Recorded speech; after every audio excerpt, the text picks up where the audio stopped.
The other side of the road is safe, where we sidestep being bothered and avoid getting involved. But rolling up your sleeves and boldly going where few dare to tread, that's walking through Samaria. Each week on our podcast, we introduce you to the special few who walk in the spirit of the Good Samaritan. On behalf of the Giving Company and your hosts, David Hendrickson and Dan Riveros, welcome to the Walking Through Samaria podcast. Well, hey, everybody. Welcome back to the Walking Through Samaria podcast. This is your host, David Hendrickson, and I am with my co-host, Dan Riveros. Great to be with you, Dan.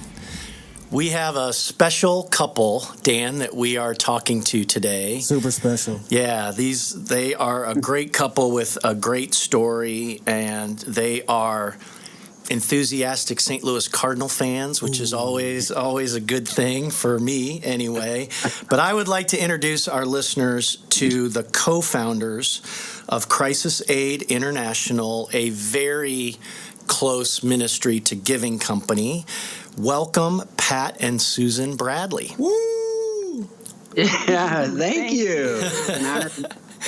Pat and Susan, you guys are hanging out in St. Louis today, right? We are. All right. But just coming back from a lot of travel, right? You just got back, right? Just got back. Awesome. Late last night. Well, for our listeners, I'm just going to do a bit of a shameless plug here for a second. Our publishing business that we have had running for about the last 2 years is the donation engine, the donation vehicle for Giving Company to donate to Crisis Aid International. So if anybody is interested in purchasing on Amazon, christianbook.com, on our own Giving Company store, any of the places that our products are sold, just know that proceeds, a portion of every purchase that you make of one of our books goes to Crisis Aid International, and I couldn't be more excited to have the co-founders of Crisis Aid International tell you about all the work that those proceeds support. So Pat and Susan, I noticed on your website that you have sort of a tagline, if you will, saving lives, saving souls, and changing futures. And I'm excited for our listeners to hear about all the great work of Crisis Aid International. But before we go there, you two have a pretty amazing kind of marriage and faith story. And it would be awesome if you would tell our listeners sort of those highlights, if you would. Sure. Well, I guess highlights would be at one point in my life, I was an alcoholic, and pretty bad one.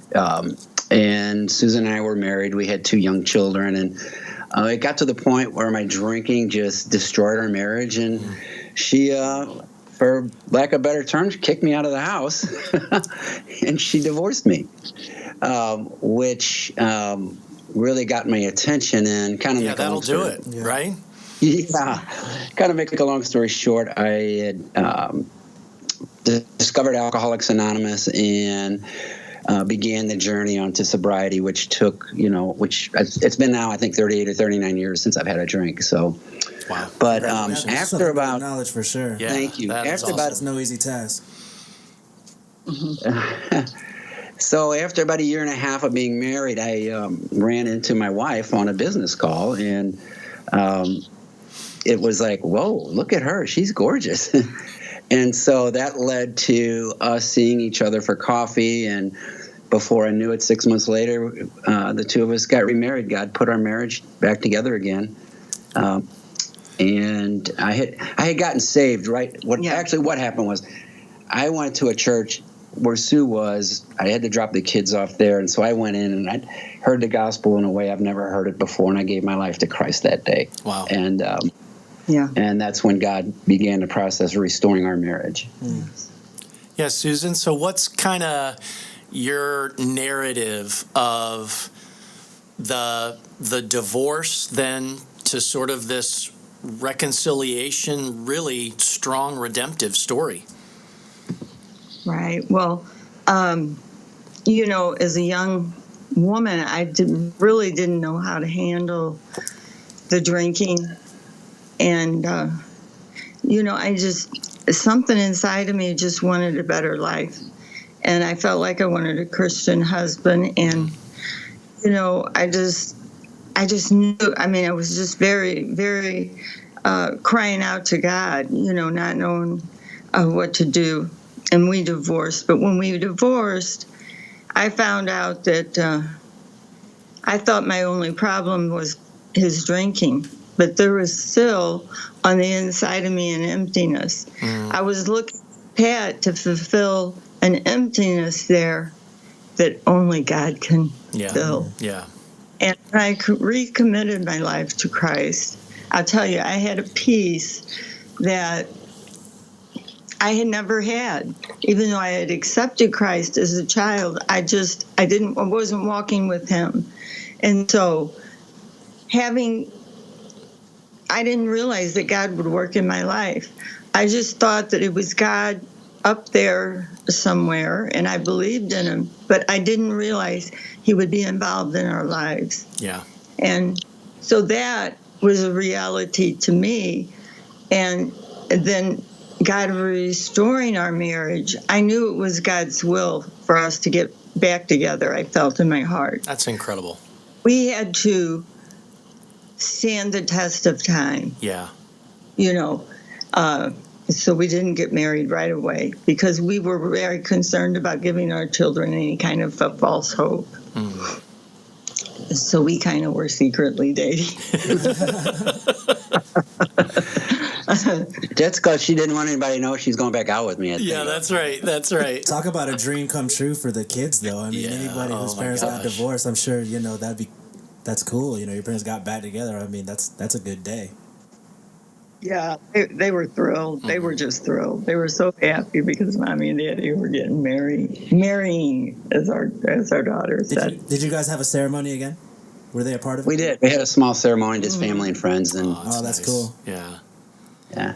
So you have this incredible. Really, it is an incredible. My parents were divorced when I was in middle school, and I love the word that you used, Susan, of restoration. Redemption. I mean, it's just an incredible story. How does that experience sort of correlate or tie or walk you to the founding of Crisis Aid International? Well, God, when we got remarried, what we didn't really realize at the time was that God, at that point, really birthed a heart or something in our heart for missions. And so when I had gotten saved, the night that I gave my life to Christ, I went to this church bookstore and I saw the book called God's Smuggler, and I didn't even own a Bible at that time. And the title intrigued me, so I bought it and went home and read it in 2 nights. And I remember praying and just asking God if you could ever use me to help people like this. I would make myself available. And that's really as simply all I prayed. Wow. And fast forward 4 years, then we got involved with missions committee at our church and just supporting missions. And everything we were doing was just, our Christian life was really centered around missions. And then 5 years later,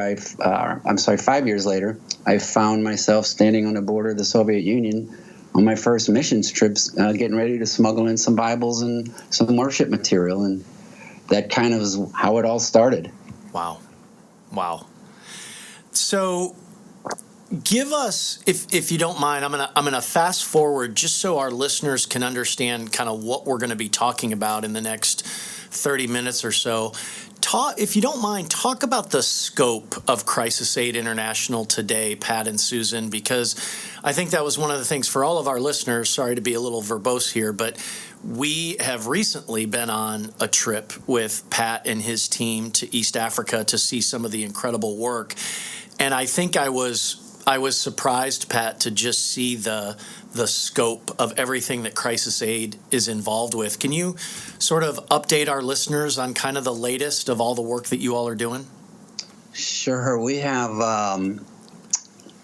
feeding programs in East Africa right now. We have about 10,000 people a month in those programs. And to get into that program, we feed a family. So you have to have a child that's severely malnourished, and when we use that term, it means that that child will die if they don't get help. Mm-hmm. Yeah. So we've got about 2,000 children like that, and the total people count somewhere around 10,000. We've got a pediatric clinic. We're building a pediatric hospital right now. Our pediatric clinic has about 2,000 patient visits per month, and so it's in an area where there's just no medical care whatsoever for people, much less children. We've got an orphanage, our water programs. We've done over 40 water wells in East Africa. Let me think. But we've got what we call a speed school program, where it takes a child between the ages of 9 and 12, and in 10 months, they graduate. And this is a Christian-based curriculum. They graduate with a third grade education, which means between the ages of 9 and 12 is when in that country, they would normally be in the fourth grade. But what we learned years ago is children at that age are not going to want to go to school or kindergarten, if you're 10 or 11 years old with young kids. So they'll never, ever go to school. And then that generational poverty just continues. And so it's a great program. We've had about 15,000 children graduate that. Wow. We've got a big operation for rescuing girls out of the red light district who are literally bound in sexual slavery. And we have homes there. We've got 2 homes right now. We're building a home that'll house 100 girls from the red light district, because our vision is there's thousands of girls in this area, and our vision is to rescue 15,000. And so we also have one of my personal favorite programs. We call it Mercy Chapel, and it's 5 or 6 years ago, we bought a brothel that's right in the middle of this red light district, and we turned it into a vocational training school and a church. That's a statement for the community. Yeah, talk about redemption. Wow. It really is. Yeah. And it's a great program. We've had about 650 girls go through that program and graduate, which probably have about an 85%, somewhere between 80 and 90% of those girls are free today, working in a full-time job, supporting themselves and or their families. And so it's awesome. God has just been so good to us in that. And what else do we do, Sue? Well, we had, several of the girls have gotten married. Yes. We have one girl that's a nurse. We have girls that are that work for us in our office. We have girls that go back into the red light district to rescue the other girls. Yeah. And work in the program and are quite good at it. And so when we started our whole work in this red light district, our vision from day one was some point in time we're going to have this program completely run by the girls that are rescued and come out and graduate from the program. Yeah. And I am thrilled to say that right now, probably between 80 and 90% of that program is being run by those girls. I want to interject an experience that I had, but after that, I want to take a step back for a second. But I believe, Pat, you and I were at a vocational graduation for girls that had been rescued from the red light district. And I believe it was you. Please make sure I get this right. But there was a bit of an altar call, as I'll sort of refer to it, where you invited, or the girls invited to the graduation, somebody invited to the graduation, existing girls who were still in the red light district and making a wage that way. And I think you asked, is there anybody in the room who would like to get off of the path that you're on right now and come join us and get vocationally trained and get your life on a different path? And I don't know how many hands I saw go up, but it was more than a handful, right, of all the girls that were guests there. Wow. Yes. I mean, that was just an incredible sort of experience for me. And that's kind of what you're talking about, right? Where this thing is just almost a self kind of guided engine that's making all this happen. It is. And on that specific graduation, we had registered over 150 girls who wanted to attend the next session of Mercy Chapel. Jeez. Wow. Yeah. I mean, honestly, now we have a waiting list of girls. Yeah. For our homes and for Mercy Chapel. How long did it take to establish that kind of trust in the community? I'm sure there had to have been some pushback, correct? I mean, I couldn't imagine there not. There was, in fact, probably the first 2 or 3 years, there was a lot of pushback with the pimps and the people that own the rooms where these girls are. Yeah. Let me say, frankly, just the people that own the girls. Yeah. Pushback.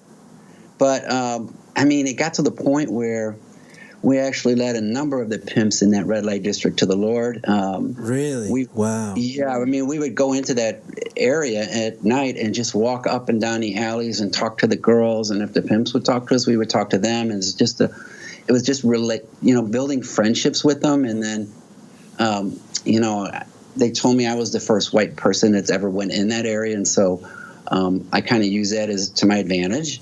And we just built relationships. And what happened is just over a period of time, people just like the pimps. Like I talked to one guy. I said, "We're going to take this girl out tonight. What do you think of that?" And he goes, "You know what? She's a nice girl. Go ahead." Gosh. Wow. Oh my gosh. He goes, "There's more girls waiting to take her spot."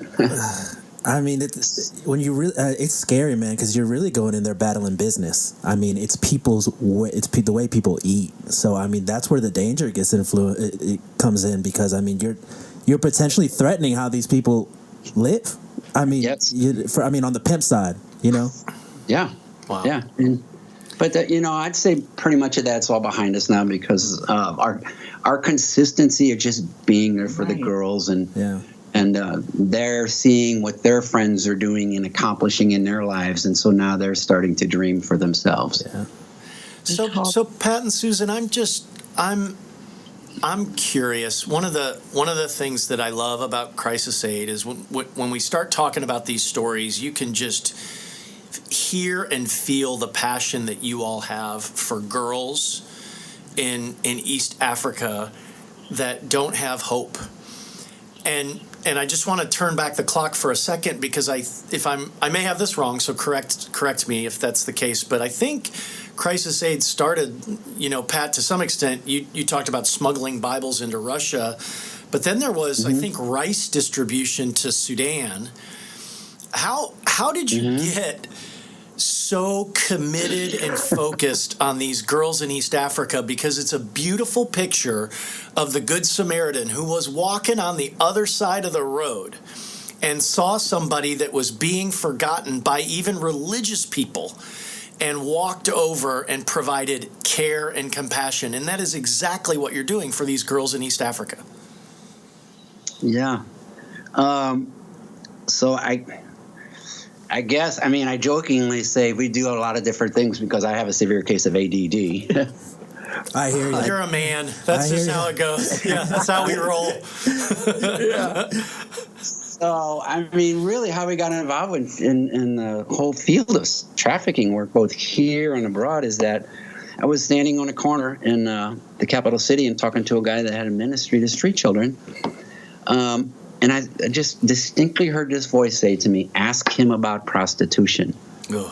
And I did, So at first I thought that was kind of strange, but I asked him about it, and he told me about this red light district. And I asked him, "Would you please take me there tonight?" And he said, "Sure." And so we went down there that night and walked around and was just horrified at what we saw. But that only lasted for a few minutes, because what we started seeing were possibilities, that these girls can get out of here someday. And so we talked to a group of 5, and one of the girls just seemed very receptive. And right there, right in the middle of this red light district, we led her to the Lord. And a crazy thing happened right after she prayed the prayer. She just started beaming, and then this voice said, "Baptize her." And I thought, okay, we can do that some other time. And it said, "No, do it now."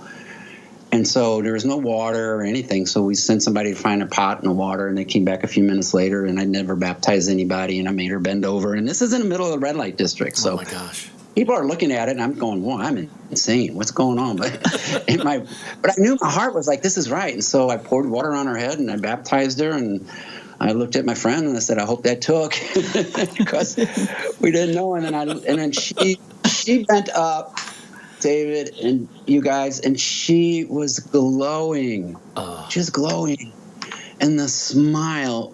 Oh my gosh! And so I said, "Would you like to leave here?" And she said, "Yes." And I said, because we were talking to him that God had a better plan for their life. And while we're giving that message, I didn't know what to do. I didn't know what that meant. Just that's what God said to tell him. And so I said, well, go get your stuff. Can you go tonight? And she said, yeah, I want to go tonight. And so she came back 10 minutes later with all her worldly belongings in a Walmart-sized shopping bag. And she was 16. She had been in that red light district for 5 years. 16 with 5 years under her And that's belt. not the youngest, right, Pat? awful. If I remember correctly, that's not the youngest you have encountered. Could you guys paint a picture of what exactly it looks like in this red light district? I know, David, when you visited East Africa, you were exposed to that. I wasn't in my trip, but I think I know for me, maybe our viewers or listeners too, when we hear red light district, we think maybe Amsterdam, where it's like, it's kind of like, it's almost a tourist kind of spot at some level, and it's, I think of stucco patios, like clean, semi-clean streets, or like, what is exactly does this look over there? Is this just totally impoverished or what? Yeah, and Pat, if you don't mind, I'll turn it over to you with my little introduction. But I know when Pat took us through on our tour, we were in a van, so we weren't walking around like Pat and his staff do, which they're incredibly brave. But as we turned a corner, Pat, and went into the red light district, I remember you distinctly saying, "Hey, gang, welcome to hell." Yeah. Yeah. I mean, that's. Well, they're tin sheds, like a tin shed that's broken down, filthy dirty. There's room for one bed and maybe a table. It's horrific. The smell of sewage, dirt all over. And then if the mother, if she has a child, they put the baby under the bed while they have their client. But we did have one girl that she had a picture over her bed of Jesus. Oh my gosh! It was so touching. I guess someone summarized it and said, "This is what the earth would look like if there was no God." Yeah. And I thought that really is. But to what Sue says, the girls live in a little room. It's 6 by 8 feet at the most. No running water. They have a bed, maybe a table, and that's really about all they have. And it's room next to room next to room next to room, and there are alleys and streets that's just lined with these girls, and the stench of sewage is overwhelming, and the sense of despair and hopelessness is just in the air. It permeates the air and everything about it. But I mean, they say where it's the darkest is where the light shines the brightest, and to be able to go in there and just bring the love of God to those people is, we see they're so receptive and they're so hungry and they're so they just want, they're desperate to get out. Yeah. And I guess here's the saddest thing, if your listeners could imagine, is to put themselves in the position of being forced to sell yourself under those kinds of conditions where you can't even clean yourself between customers, and the hell that is. And I don't mean to be grotesque, but I want people to truly understand this. And then these girls, some of them might be 14 years old. The youngest we had was 9. The thought of them ever getting out of that has never occurred to them. We've heard that so many times. And every day they wake up knowing. And one girl at a graduation at Mercy Chapel stated it perfectly. She said, "Every day I woke up knowing I was going to be somebody's toilet." Oh my gosh. And so, oh my gosh, the thought of never being able to escape that, I mean, that's what these girls live in and day out. Well, Pat, one of the realities of our experience with you during the trip that we took over was the crisis aid team would do such a complete job sort of showing us the despair, but then also showing us what's on the other side of that. And the best story I think that I can recall from our trip was the young woman now, who is a young woman who was rescued, and she's now running her own business, a hair salon, with dreams of franchising it to other girls who have been rescued. Can you tell that story a little bit? Because that's what our listeners need to understand, is that for every miserable desperation story, there is this redemption and this hope. Oh, yes. I mean, she's like a daughter to us. We get emails from her almost every day, but she was one of our first girls ever rescued, one of the original 15 that goes back to 2007. So she's been with us a long time. When she came to us, I think she may have had like a second grade education. And she was, I think, maybe around 14 years old.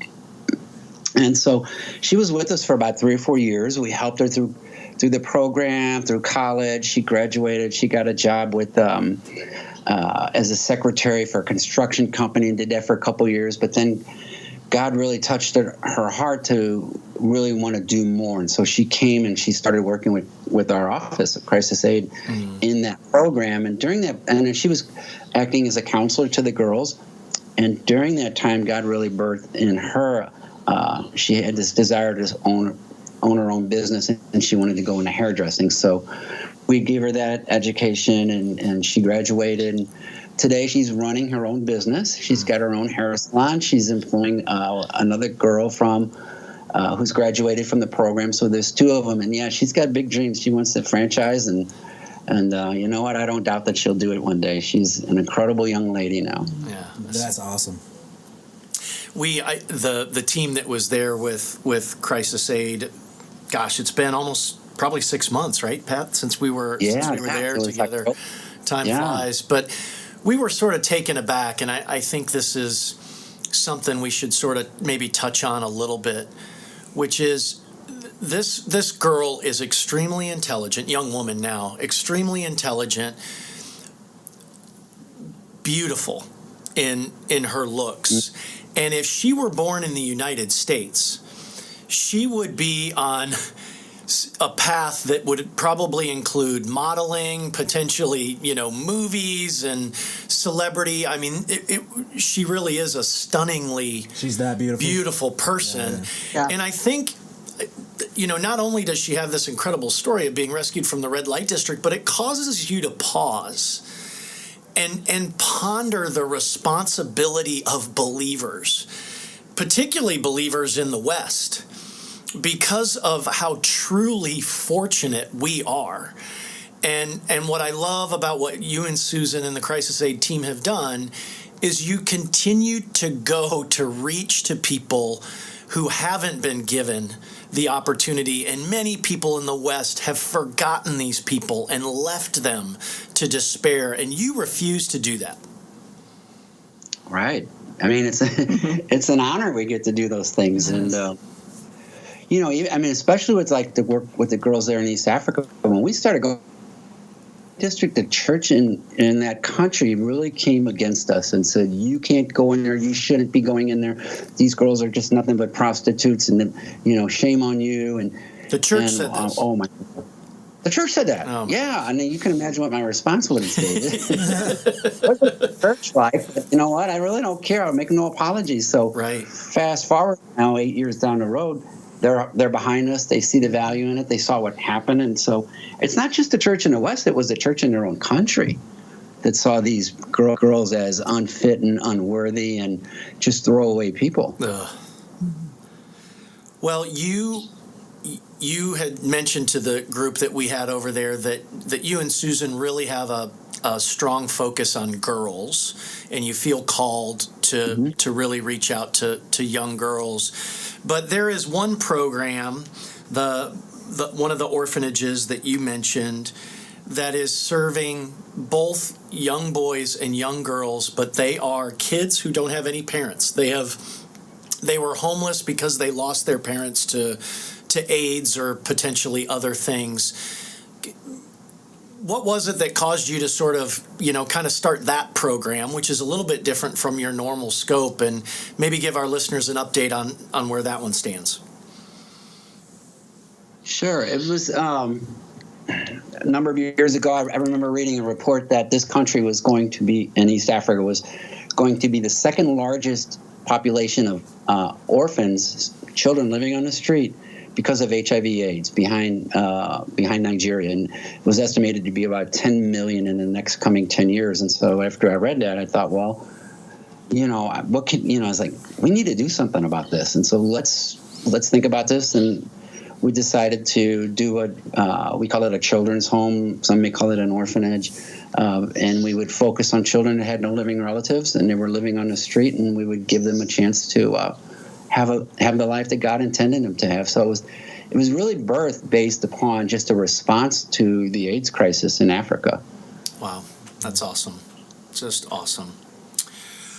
Well, I think it might be also encouraging for our listeners, Pat and Sue, to maybe have you talk about a couple of the other kind of stories or pictures that we saw when we were over there. And there are so many. I mean, I want to probably just let you have the opportunity to maybe give some of your favorites. But maybe if we could talk about food distribution and extreme starvation for a minute, because you allowed our team from Giving Company to participate in the food distribution program.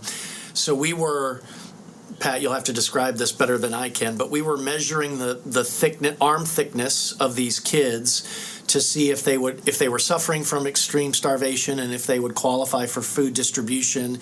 And I met a little girl.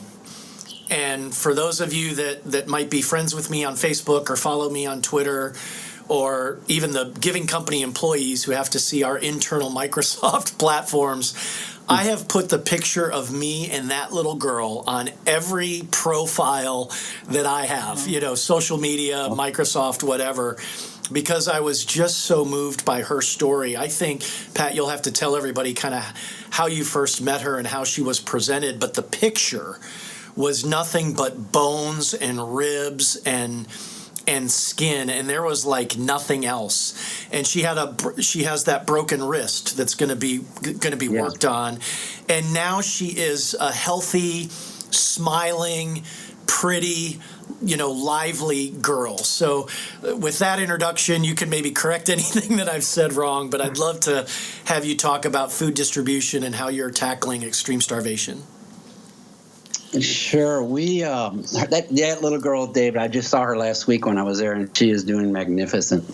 She's in school, and she would be dead right now. She was 7 years old, I believe, and didn't even weigh 30 pounds when we found her. And so, oh gosh, her parents were trying to survive on as day laborers, and if they got lucky, they would make 50 cents a day, maybe, but that would maybe be 2 or 3 days a week. And so she was just literally starving to death. And so we do employ the father now at our project there, at a dairy project. And so that family's doing well.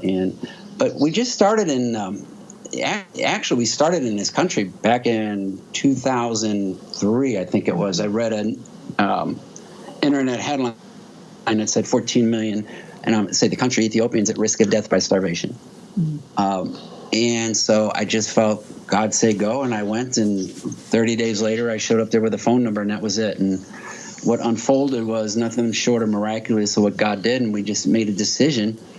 We're going to build this therapeutic feeding center, which treats severely malnourished children. And it was about between $70,000 and $100,000 commitment. But at that point, we had $350 in the bank and a mailing list of about 40 or 45 people, which were mainly family. And so just to watch what God done over the next 6 weeks, he brought that money in. And so that began our food distribution. It started off with 100 families, and it's grown since then. But and one of the things we do, too, is our distribution is mainly done now by local churches and local pastors. And these are areas where no other organization are working in there, and very remote places. And the poverty is on a level that we have never seen before. And I've been to many countries. And so these people, there's just nothing there for them. Yeah. And there's no opportunities. Yeah, no opportunities. It's so hard for us in our American mindset to understand. People may say, well, why don't they get a job, or why don't they do this or that? but there's no opportunities for them there. Exactly. So hard to understand. Right. Well, one of my fond memories of our trip together, Pat, was you sort of introducing all of us, maybe pushing on us a little bit, the macchiatos. So that was sort of I'm sure it was real tough to push that on David. I'm sure. Yeah, as I sit here with my latte during this conversation. But you constantly, Pat, just encouraged us with the stories of healing and progress and let's just call it success. And we got to meet a woman because she's now a mom. But when she presented and you showed us the pictures, they were really, really tough. She had tumors kind of all over her body, so much so that the one on her neck was causing her to choke or lose breathing. I can't remember which it was. But that story's pretty amazing. If you wouldn't mind sharing that one with our listeners. Oh, yeah. We were doing, we had this medical outreach that we do once a year with Joyce Meyer Ministries. And we treat about 4,000 people in 5 days. And so it was about the middle of the week, this dad brings this girl, and she was about 16 at the time, and she had tumors. I mean, massive, massive tumors, unlike anything anybody there had ever seen. And so we brought her to the capital city, and we were told literally that, stage 4 cancer, and that before the cancer killed her, it would choke, the tumors would literally choke her to death. And so miraculously, and I mean miraculously, God, through some incredible doctors, actually Korean doctors,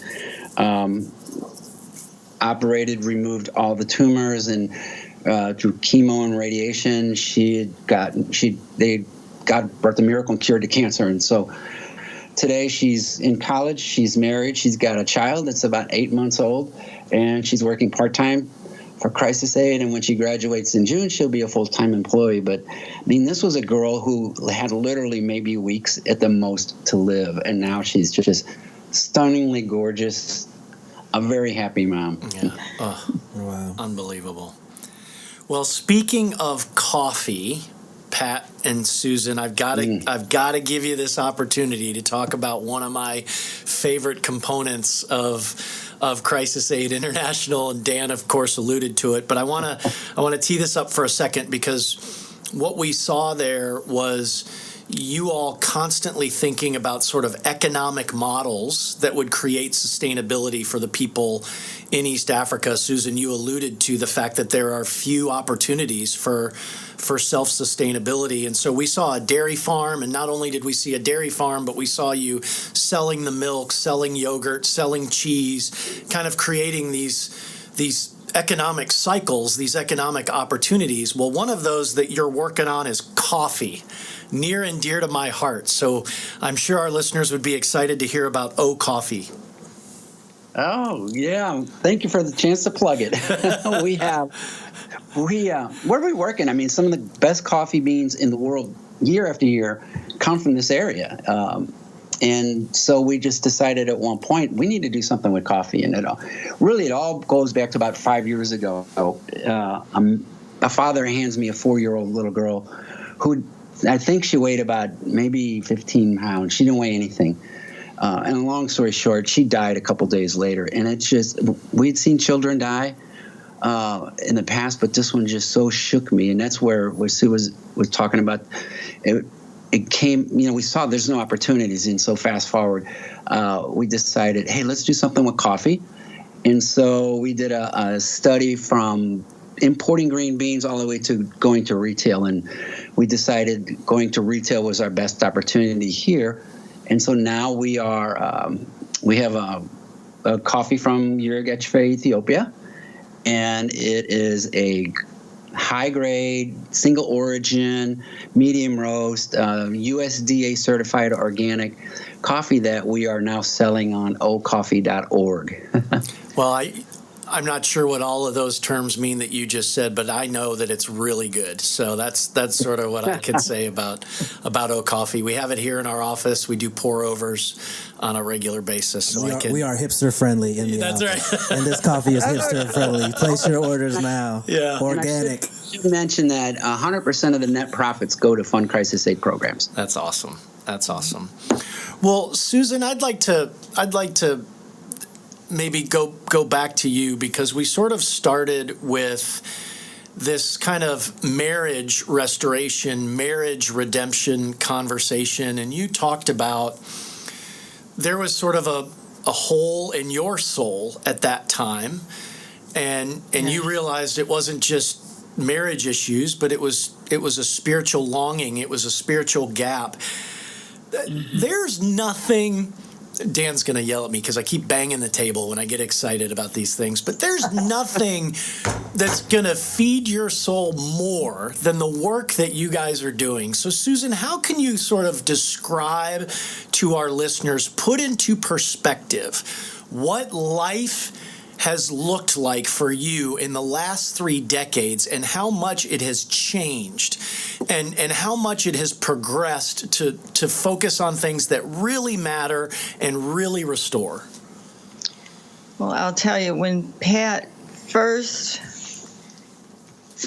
mentioned this trip to Sudan, that he was thinking about going to Sudan for this fact-finding trip. His primary focus was serving the persecuted church on mission trips, so he started with mission trips. So, Pat, you just naturally pick all the easy places like Russia and Sudan and all of that. Sorry, Susan, keep going. Oh, yeah. No, that's all right. And I'm thinking, who is this guy, for one thing? I mean, I'm like, I knew it had to be God, because he wouldn't just come up with this and do this.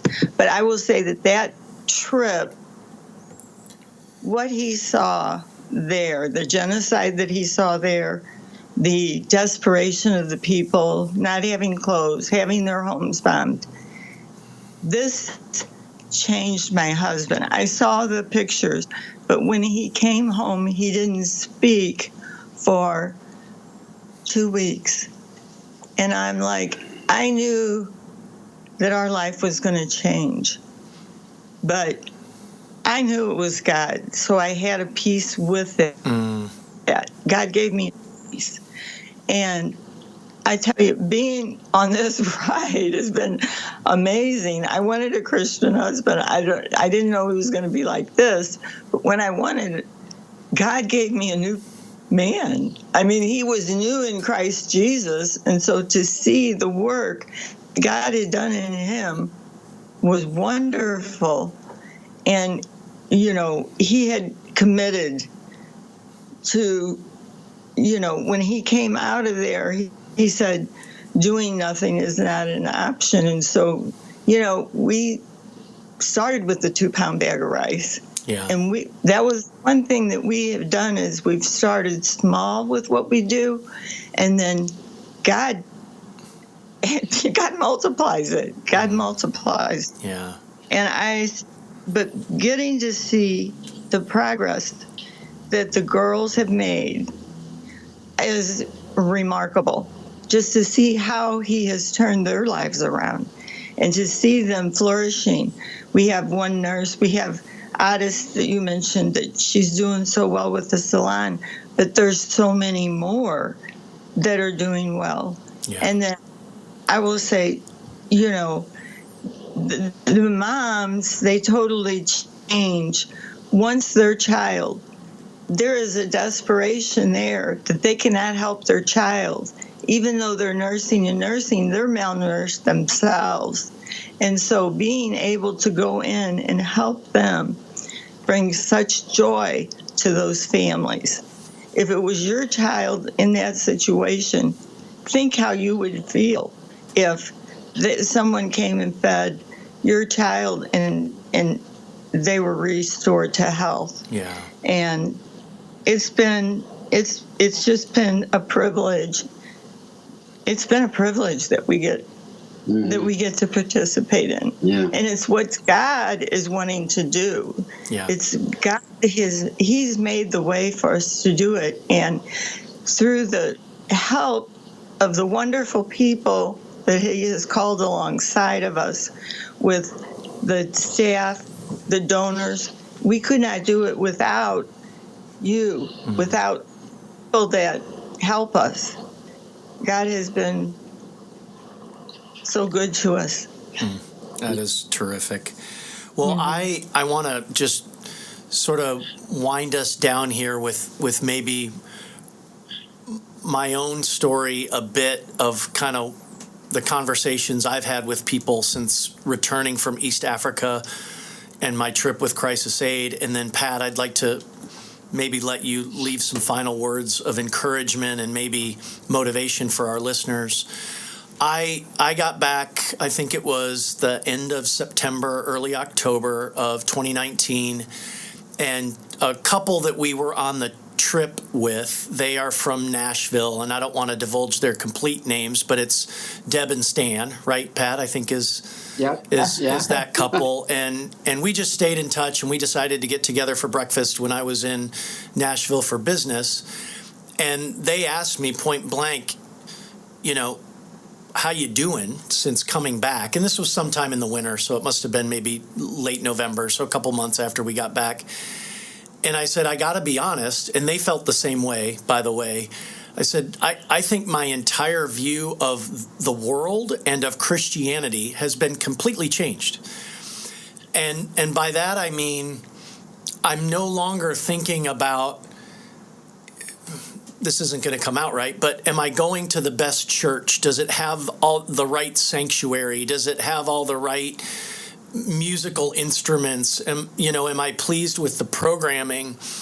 I'm sitting there thinking, and this is not to be spiritually high and mighty, but you go on a trip with Crisis Aid International, you're going to come back and you're going to say, my faith is directing me to help those who have been forgotten, to help those who live in the margins, to help those who don't have any help, who don't have any hope. I mean, I don't know how you can experience what we experienced in East Africa, Pat, and not have your view of faith get reoriented and what I would say regrounded around those things that are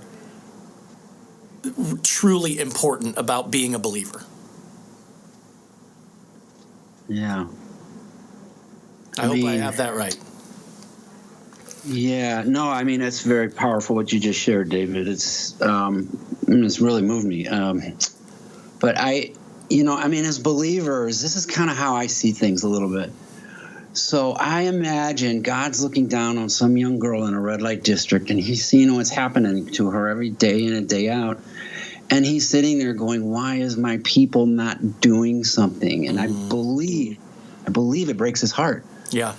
But then when we get a chance to do something, not only does that, help the girl and everything, I mean, I believe it really brings a smile on God's face. But what I want people to understand is that, Crisis Aid over years, we do some great things, and some of it seems kind of crazy, but everybody has a chance to say yes to God, and we are no different than anyone. I was an alcoholic.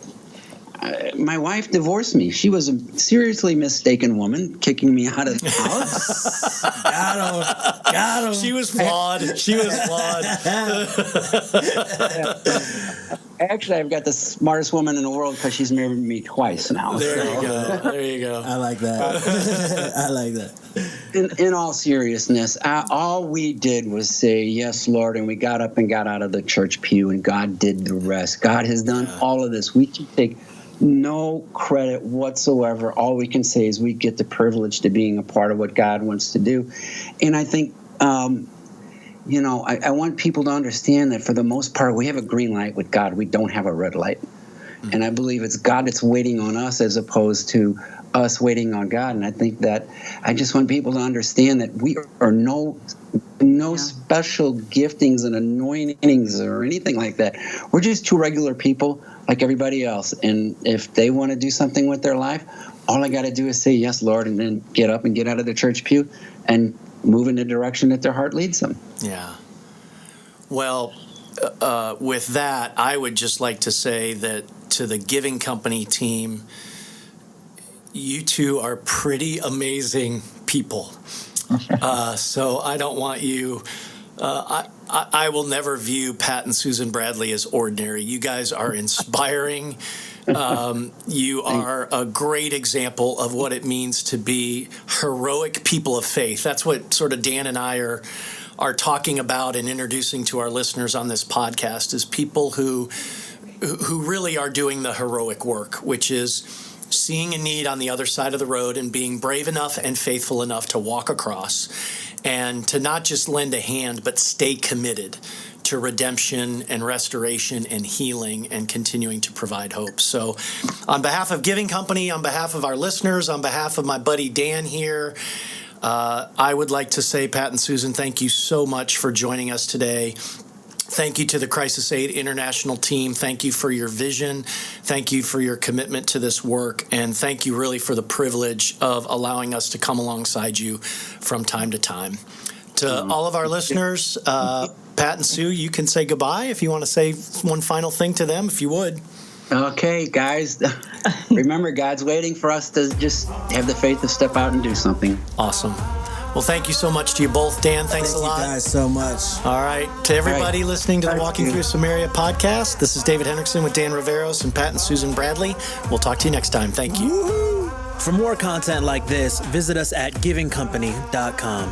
Thank you for joining us, and we'll see you next time on Walking Through Samaria.